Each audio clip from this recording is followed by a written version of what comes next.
ಎಲ್ಲರಿಗೂ ಶ್ರೀ ಸತ್ಯದರ್ಶನ ವಾಹಿನಿಗೆ ಸ್ವಾಗತ. ಪ್ರಿಯ ವೀಕ್ಷಕರೇ, ಇಂದು ನಿಮ್ಮನ್ನು ಗುಬ್ಬಿ ತಾಲ್ಲೂಕು ನಿಟ್ಟೂರು ಹೋಬಳಿಯಲ್ಲಿರುವ ಸಾಗಸಂದ್ರ ಗ್ರಾಮಕ್ಕೆ ಕರೆದುಕೊಂಡು ಹೋಗುತ್ತಿದ್ದೇನೆ. ಇಲ್ಲಿರುವ ಕೆಂಪಮ್ಮ ದೇವಿಯು ಒಲಿದರೆ ದೇವಿ, ಮುನಿದರೆ ಮಾರಿ ಎಂದು ಹೇಳಲಾಗುತ್ತದೆ. ಅದಕ್ಕೆ ಸಂಬಂಧಿಸಿದಂತೆ ಒಂದು ಸತ್ಯ ಘಟನೆಯ ಬಗ್ಗೆ ತಿಳಿಯೋಣ.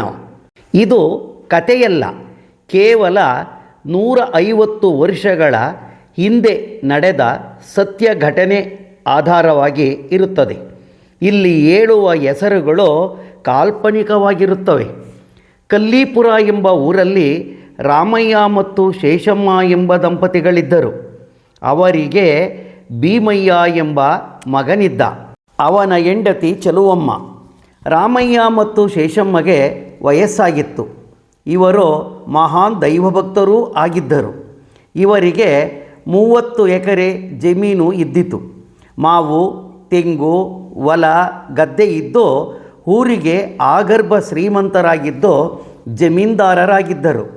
ವಯಸ್ಸಾದ್ದರಿಂದ ಕಾಲಾಶೇಷರಾದ ರಾಮಯ್ಯ ಮತ್ತು ಶೇಷಮ್ಮರು ಅವನ ಮಗ ಭೀಮಯ್ಯ ಮತ್ತು ಚಲುವಮ್ಮಗೆ 3 ಗಂಡು ಮಕ್ಕಳಿದ್ದರು. ಭೀಮಯ್ಯ ನಾಸ್ತಿಕನಾಗಿದ್ದು ಯಾವ ದೇವರನ್ನು ನಂಬುತ್ತಿರಲಿಲ್ಲ. ದೇವರೆಂದರೆ ಸಿಡಿದು ಬೀಳುತ್ತಿದ್ದ. ಹೆಂಡತಿಯೂ ಸಹ ಗಂಡನಿಗೆ ತಕ್ಕ ಹಾಗೆಯೇ ಇದ್ದಳು. ಅವರ ಮಕ್ಕಳು ಸಹ ಅವನಿಗೆ ತಕ್ಕ ಹಾಗೆಯೇ ದೇವರನ್ನು ನಂಬುತ್ತಿರಲಿಲ್ಲ. ಜಮೀನುದಾರರು ರಂಗಯ್ಯ ಮತ್ತು ರಂಗಮ್ಮರನ್ನು ಜೀತದಾಳಾಗಿ ಇಟ್ಟುಕೊಂಡಿದ್ದು ಅವರ ಜಮೀನಿನಲ್ಲೇ ಗುಡಿಸಲು ಹಾಕಿಕೊಂಡು ಜಮೀನಿನ ಎಲ್ಲ ಕೆಲಸಗಳನ್ನು ಮಾಡುತ್ತಿದ್ದರು. ರಂಗಯ್ಯ ಮತ್ತು ರಂಗಮ್ಮ ಇವರು ತಾಯಿ ಕೆಂಪಮ್ಮ ದೇವಿಯ ಪರಮ ಆರಾಧಕರಾಗಿದ್ದು ಮಂಗಳವಾರ ಮತ್ತು ಶುಕ್ರವಾರಗಳಲ್ಲಿ ಕೆಲಸ ಮುಗಿಸಿ ಮಕ್ಕಳೊಡನೆ ದೇವಿಯ ಮಂದಿರಕ್ಕೆ ಹೋಗಿ ಪೂಜಿಸಿ ಬರುತ್ತಿದ್ದರು. ಮೊದಲು ಸುಮ್ಮನಿದ್ದ ಭೀಮಯ್ಯ ನಂತರ ರಂಗಮ್ಮ ಮತ್ತು ರಂಗಯ್ಯರಿಗೆ ಕೆಟ್ಟದಾಗಿ ನುಡಿಯಲು ಪ್ರಾರಂಭಿಸಿದೆನು. ಏ ರಂಗ, ಏ ರಂಗಿ, ನಿಮ್ಮದು ಅತಿಯಾಯಿತು. ಯಾವಾಗಲೂ ಕೆಂಪಮ್ಮ ತಾಯಿ ಎಂದು ಹೋಗುತ್ತೀರಲ್ಲ, ನಿಮ್ಮ ಕೆಂಪಮ್ಮ ನಿಮಗೇನು ಕೊಟ್ಟಿದ್ದಾಳೆ? ಎಲ್ಲವನ್ನು ಕೊಟ್ಟಿರುವುದು ನಾವು. ನಾವೇನಾದರೂ ನಿಮ್ಮನ್ನು ಓಡಿಸಿದರೆ ಮಣ್ಣು ತಿನ್ನಬೇಕಾಗುತ್ತದೆ. ಮಂಗಳವಾರ ಶುಕ್ರವಾರ ಬಂತೆಂದರೆ ಓಡೋಡಿ ಹೋಗುತ್ತೀರಾ. ಅದೊಂದು ಹುತ್ತ. ಆ ಹುತ್ತ ನಿಮಗೇನು ಕೊಟ್ಟಿದೆ? ಗೆದ್ದಲು ಹುಳು ಕೊಡಬೇಕು, ಇಲ್ಲದಿದ್ದರೆ ಒಂದು ಹಾವು ಕೊಡಬೇಕು ಎಂದು ಬೈದು ಮರ್ಯಾದೆಯಾಗಿ ಕೆಲಸ ಮಾಡಿ, ದೇವರೆಂದು ಹೋಗಬೇಡಿ ಎಂದು ಗದರುತ್ತಿದ್ದನು. ರಂಗಯ್ಯ ಮತ್ತು ರಂಗಮ್ಮರು ತಾಯಿ ಕೆಂಪಮ್ಮ ದೇವಿಯ ಸನ್ನಿಧಿಗೆ ಹೋಗಿ ಪರಿಯಾಗಿ ಬೇಡಿದರು. ತಾಯಿ ಕೆಂಪಮ್ಮ, ನಮ್ಮನ್ನು ಈ ಸ್ಥಿತಿಯಿಂದ ಪಾರು ಮಾಡು. ಇವರ ಕಾಟವನ್ನು ನಾವು ತಾಳಲಾರೆವು.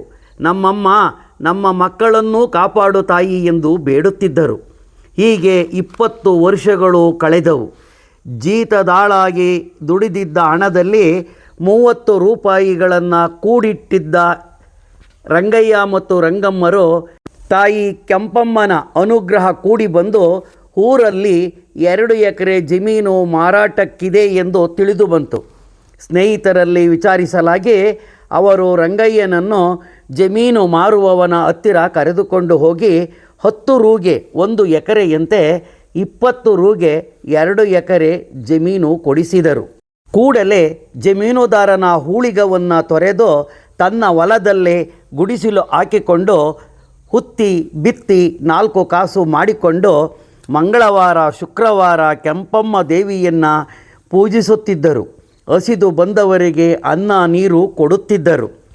ತಮ್ಮ ಮಕ್ಕಳನ್ನು ಕೂಲಿ ಮಠಕ್ಕೆ ಕಳಿಸಿ ಓದಿಸುತ್ತಿದ್ದರು.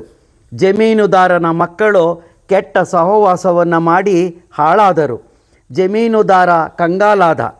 ಆದರೂ ಅವನಿಗೆ ದೇವಿಯ ಮೇಲೆ ಕೋಪ ಇನ್ನೂ ಹೆಚ್ಚಾಯಿತು.